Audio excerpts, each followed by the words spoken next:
we're doing more online, more things, we're spending longer online, and the more we're online, the bigger potential attack surface we offer to scammers. And of course, there is no shortage of things that they can hook onto to try to get us. So, it could be sporting events, it could be natural disasters, it could be anything that's topical. COVID-19 was a good example because we had this pandemic that everybody on the planet was interested in, went on for so long, gave them a great topic. But, it could be deliveries from courier firms, it could be sporting events, it could be anything.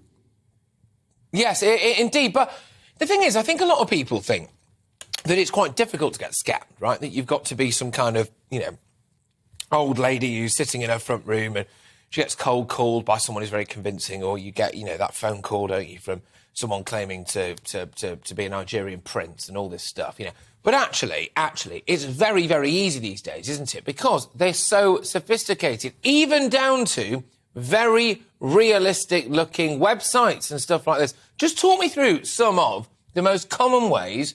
Well, no, let me rephrase that. Talk me through things people need to really, really look out for. If you are switched on and you're sharp and you can still get done. Yeah, absolutely. I mean, I think you're quite right. It isn't that somebody's particularly gullible. It's the fact that actually the scams look close enough to what is real. If we look at an example, you're expecting a package, or maybe you're expecting 3 or 4 or 5 packages that week. Well, you may well expect the vendor to get in touch with you. You may well expect the delivery company to get in touch with you. It might be by text. It might be an email. There'll be a tracking number. And actually the scammers are impersonating those guys. So you could well get hold of a text or an email. It looks just like the original. It tells you that, you're expecting a delivery. They need you to click on something in order to confirm your identity. Or they tell you that they've tried to deliver it and you weren't in, and they're holding it for you, but could you reconfirm your details? And it's all the sort of things that actually fall within the bounds of what is legitimate in terms of how it looks and feels. And therefore, it's no surprise, really, that people can be taken in by it. Also, another way that they can get you is to pull on the heartstrings a bit. Now, there are websites that people use, and I'm certainly not trying to here, accuse the elderly of being, a bit backward when it comes to things like this. But naturally, they did not necessarily always grow up with the kind of technology that I've had the luxury of had all my life, and therefore, potentially, it's a bit easier to be taken in. And they do things like, online bingo chats, or these chat groups that you can just do. Just these things that people don't even think about. Scammers do, and they can because you never see these people, they can kind of sell you a story, can't they? It's like, oh, yeah, I only need £1,000 for this, but then it becomes another £1,000, and then it becomes, and before you know it, your life savings have gone. Yeah, well, I mean, even before they ask for money, there's something that goes before that where they try to make contact, engage you in some way before it comes to the point of asking for money. What you say is true. I mean, if you think in terms of, the last couple of years, the online world, things like, group meetings and stuff like that, Zoom and Teams and all kinds, have been a lifesaver for people.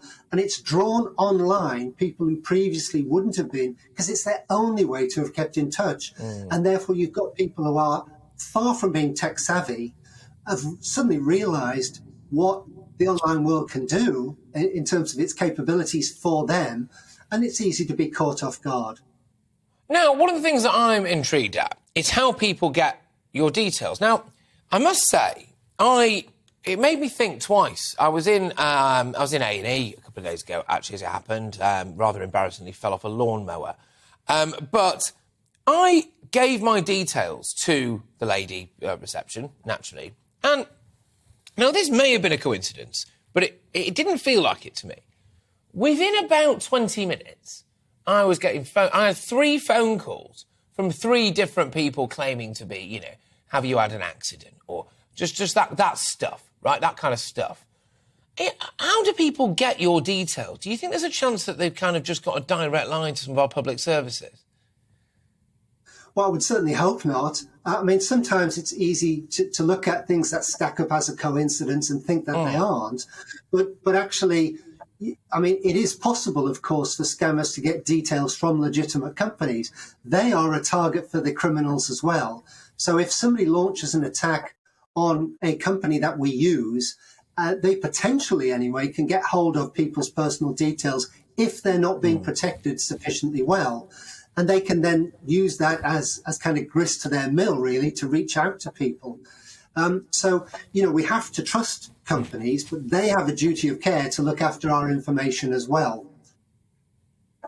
No, exactly that, and it was, it was intriguing for me. It didn't feel like coincidence, to be honest with you, the way that it went there. But look, what are some of the numbers that people can ring if there's action fraud, isn't there? I think, or do you just call the police if you think you might be defrauded?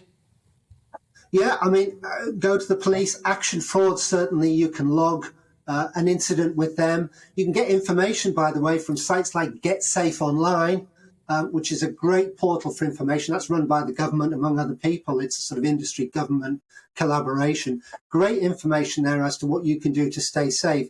The key thing is, don't respond to anything you weren't expecting to get. Protect all of those devices. Go to websites by typing them in yourself or, picking them from your favorites or your bookmarks rather than clicking on links in any messages. And of course, the key one is if something looks too good to be true, it almost certainly is.